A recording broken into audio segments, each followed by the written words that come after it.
Some of you were like, yeah, I got that. I mean, I know the song. I believe in Jesus. The truth is, we never graduate from this.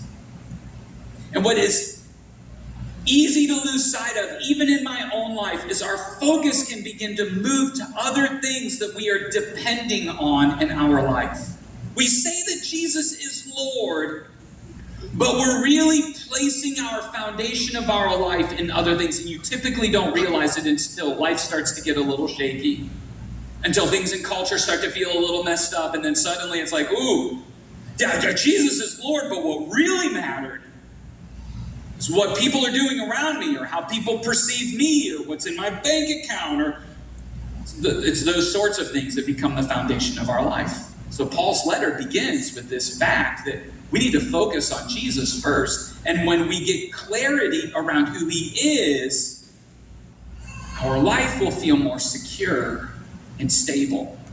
And so Paul begins to drill into this. In fact, he writes it in a poem or song-like format. If you look at your Bible, you'll see that the line breaks are a little different than the rest of the text. Some people believe this may be a first century hymn, or Paul is writing this in poem form so that they can memorize it.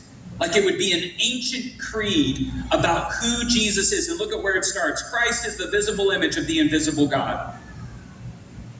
Like if you want to know what God is like, look at Jesus Christ.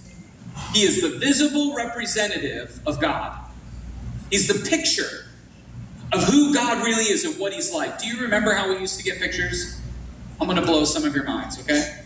Back in the day, you had a camera, and then you had to go to the store to feed the camera something called film, okay?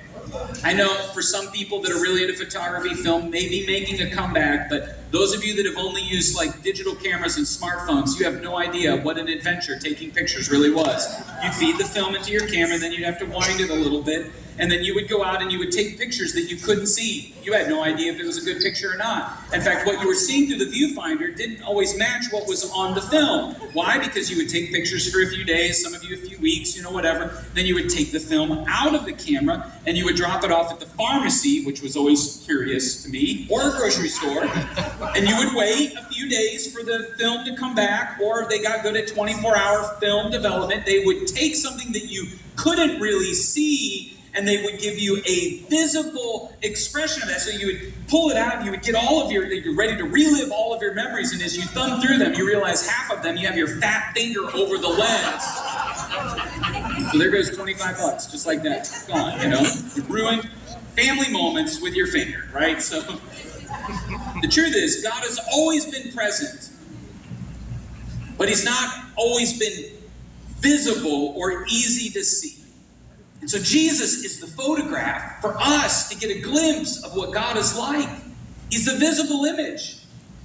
So when you look at Jesus, you're like, hey, here's what God is like. Here's what God values. And not only that, we also get a picture of what God can do through a human. That's why Jesus wasn't just fully God, he was fully human. Do you believe that? Do you believe that that's true? Because when you do, Jesus becomes a firm foundation. He goes on in verse 16. He says that he